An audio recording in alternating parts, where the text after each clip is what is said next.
بسم اللہ الرحمن الرحیم۔ السلام علیکم ورحمۃ اللہ وبرکاتہ۔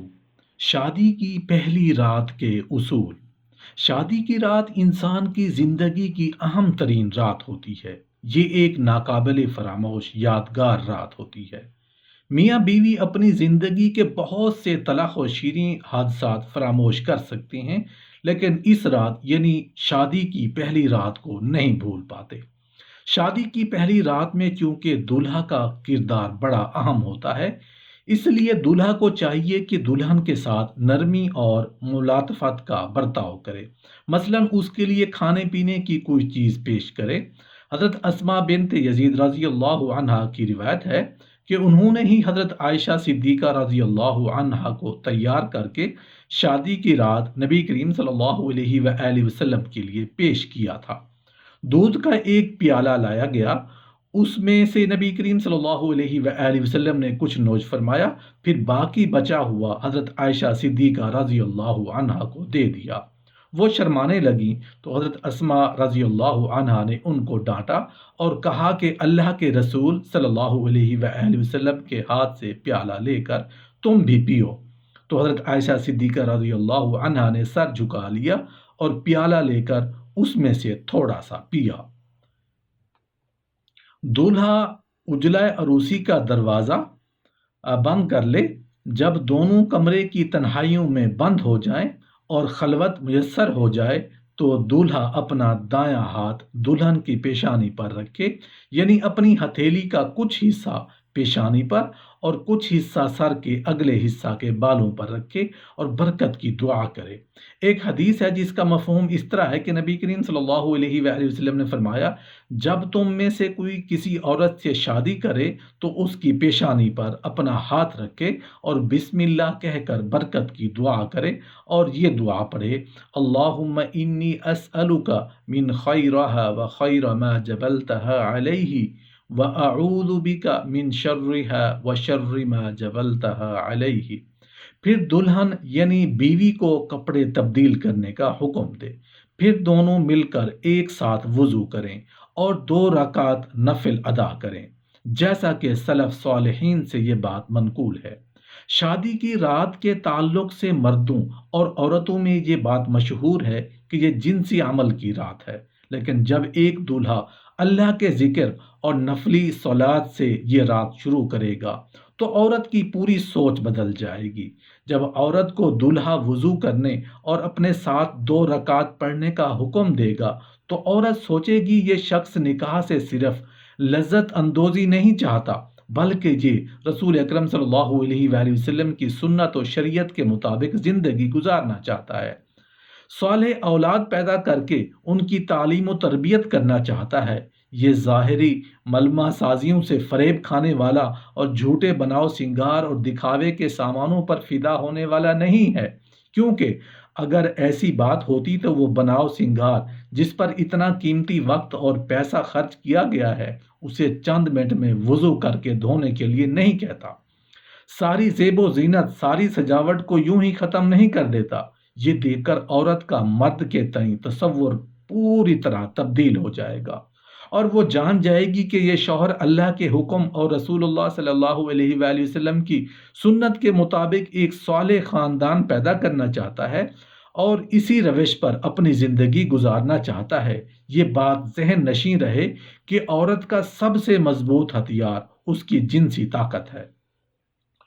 عورت جب کسی مرد کو اپنے سامنے ذلیل اور رسوا کرنا چاہتی ہے، اسے اپنے قابو میں اور اپنی گرفت میں کرنا چاہتی ہے، اس پر اپنا شکنجہ کسنا چاہتی ہے، اس پر اپنا دباؤ ڈالنا چاہتی ہے، تو اس وقت اپنی اسی جنسی طاقت اور اس کے بھڑکتے ہوئے شعلے اور اپنی ہی جان انگیز اداؤں کا استعمال کرتی ہے۔ لیکن جس وقت عورت کو یہ بات معلوم ہو جائے گی کہ اس کے شوہر کو اس کی بہت زیادہ پرواہ نہیں ہے، بلکہ اس نے تو اللہ اور رسول کے حکموں کی اطاعت کے لیے یہ نکاح کیا ہے، تو پورے طور پر عورت کا نظریہ اور اس کے فکر کا زاویہ بدل جائے گا اور ایک نئے زاویہ اور فکر اور نظریہ حیات سے وابستہ ہو جائے گی۔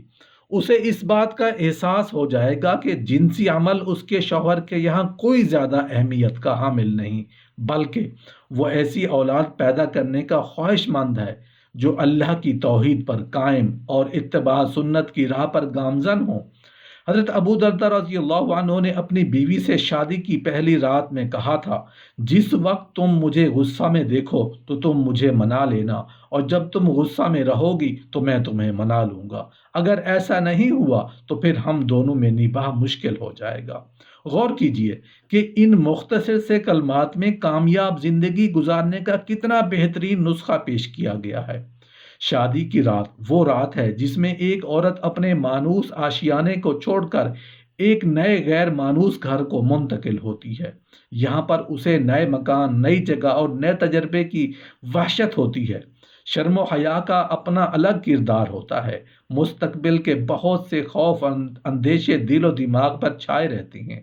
اس لیے شوہر کو ان سارے حالات کا پورا خیال رکھنا چاہیے اور حجلہ عروسی میں پہنچتے ہی جنسی عمل نہیں شروع کر دینا چاہیے، بلکہ شوہر کو چاہیے کہ دلہن پر طاری وحشت کو دور کرنے اور انس و محبت پیدا کرنے کے لیے اس سے میٹھی میٹھی گفتگو اور دلچسپ باتیں کرے۔ جب وہ وحشت دور ہو کر انسیت پیدا ہو جائے، پھر دھیرے دھیرے شرم و حیا کے پردے اٹھا لے۔ یہ بھی یاد رہے کہ حجلہ عروسی کے قریب کوئی خلل انداز ہونے والی چیز نہ ہو، تاکہ زوجین نہایت پرسکون ماحول میں جنسی عمل انجام دے سکیں۔ آئیے اب اس بات کا جائزہ لیا جائے کہ جماع اور ہم بستری کا عمل کس طرح انجام پایا جائے گا۔ یاد رہے کہ اللہ تعالیٰ کا ارشاد ہے، اللہ تعالیٰ حق کہنے سے نہیں شرماتا۔ حضرت عائشہ رضی اللہ عنہ فرماتی ہیں کہ انصار کی عورتیں کیا خوب ہیں جن کے تحصیل علم کی راہ میں حیا رکاوٹ نہیں ہوئی۔ ایک حدیث میں مروی ہے کہ کوئی اپنی بیوی سے اس طرح جماع نہ کرے جیسے جانور ایک دوسرے سے کرتے ہیں، بلکہ ابتدا میں کچھ گفتگو اور بوس و کنار وغیرہ ہونا چاہیے۔ ایک حدیث ہے جس کا مفہوم کچھ اس طرح ہے کہ جب کوئی اپنی بیوی یا لونڈی کے پاس ہم بستری کی غرض سے جائے تو بوس و کنار، گفتگو اور ملاطفت سے پہلے جماع نہ کرے۔ یہ ایک فطری بات ہے کہ جب ایک اجنبی دوسرے اجنبی سے ملتا ہے تو پہلے گفتگو اور بات چیت کے ذریعے وحشت کے پردوں کو اٹھاتا ہے اور انسیت پیدا کرتا ہے، پھر تعارف اور میل جول ہوتا ہے۔ اسی طرح وہ نوجوان لڑکی جو خواب و خیال کی دنیا میں رہتی ہے اور جس نے نکاح اور شادی کو بے خار چمنزار، عطر و گلاب کی دنیا اور حسین کہکشاؤں کا عالم تصور کر رکھا ہے، جو یہ سمجھتی ہے کہ اس میں صرف مزے اور لذتیں ہوتی ہیں، شہد کی مٹھاس اور دیگر شیرینیاں ہوتی ہیں، اگر کوئی شخص پہنچتے ہی اس کے ساتھ جنسی عمل میں لگ جائے گا تو اس کے تمام خواب یکا یک چکنا چور ہو جائیں گے۔ جب پہلی رات آدمی دلہن کے کمرے میں جائے تو اس سے میٹھی میٹھی باتیں کرے، اس کے حسن و جمال کی تعریف کرے۔ بسم اللہ اللہم جنبنا الشیطان وجنبنا الشیطان ما رزقتنا۔ اللہ کے نام سے، اللہ ہم کو شیطان سے محفوظ رکھ اور ہماری اولاد کو شیطان سے محفوظ رکھ۔ یہ دعا پڑھ لینے کے بعد جنسی عمل شروع کرے۔ اس دعا کی فضیلت نبی کریم صلی اللہ علیہ وآلہ وسلم نے یہ بتائی ہے کہ اگر اللہ تعالیٰ نے اس ہم بستری سے اولاد عطا فرمائی تو شیطان اسے کبھی نقصان نہیں پہنچا پائے گا۔ لوگوں میں جو یہ بات مشہور ہے کہ میاں بیوی ایک دوسرے کی شرمگاہ نہیں دیکھ سکتے، یہ بھی قطعی طور پر غلط ہے۔ اس کی دلیل ایک حدیث ہے جس کا مفہوم اس طرح ہے کہ نبی کریم صلی اللہ علیہ وآلہ وسلم نے فرمایا، اپنی شرمگاہ کو اپنی بیوی اور لونڈی کے علاوہ سب سے محفوظ رکھو۔ اس کے خلاف کوئی ایسی صحیح روایت موجود نہیں جس میں ایک دوسرے کی شرمگاہیں دیکھنے کی ممانعت آئی ہو۔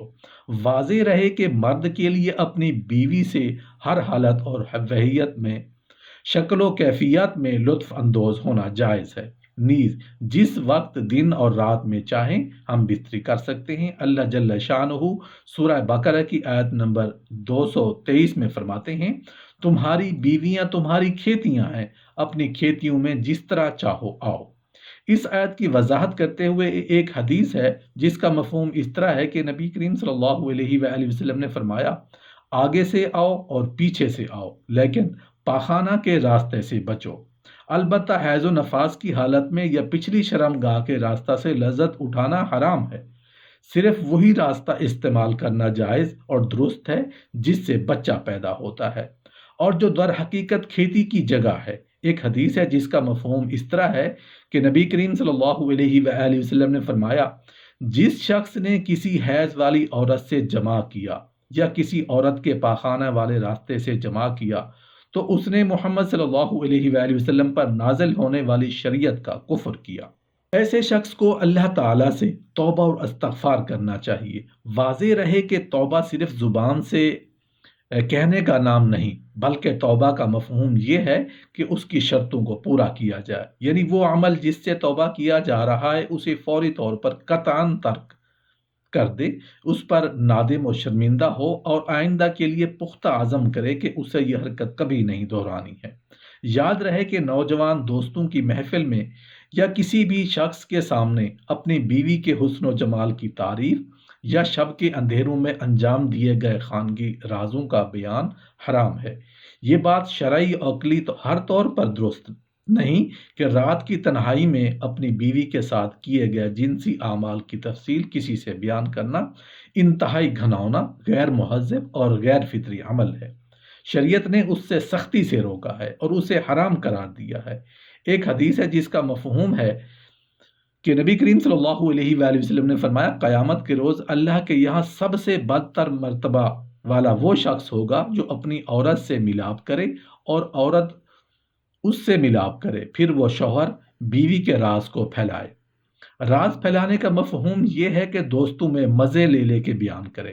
ظاہر ہے کہ بند کمرے کی بات جب کسی سے زبانی طور پر بیان کر دی گئی تو گویا اسے اس کی تصویر دکھا دی گئی اور وہ عمل اس کے سامنے دیا گیا ہے، لہٰذا اب راز راز نہیں رہا۔ اس لیے حدیث پاک میں جنسی راز بیان کرنے والی کی مثال دی گئی ہے کہ جیسے ایک شیطان اور شیطانہ سرے راہ بغلگیر ہوں کر جنسی عمل انجام دیں اور لوگ انہیں دیکھ رہے ہوں۔ بعض احمق اپنی بیوی کا حسن و جمال بڑھا چڑھا کر اپنے دوستوں سے بیان کرتے ہیں، جس سے دیکھنے اور ملنے کی خواہش دلوں میں انگڑائیاں لیتی ہے، اور کبھی آگے چل کر بڑے ہی دردناک واقعات رونما ہوتے ہیں۔ بعض لوگ اپنے دوستوں سے اپنی بیوی کا تعارف کرواتے اور اس سے ملواتے ہیں۔ یہ اور بھی زیادہ بھیانک اور سنگین عمل ہے۔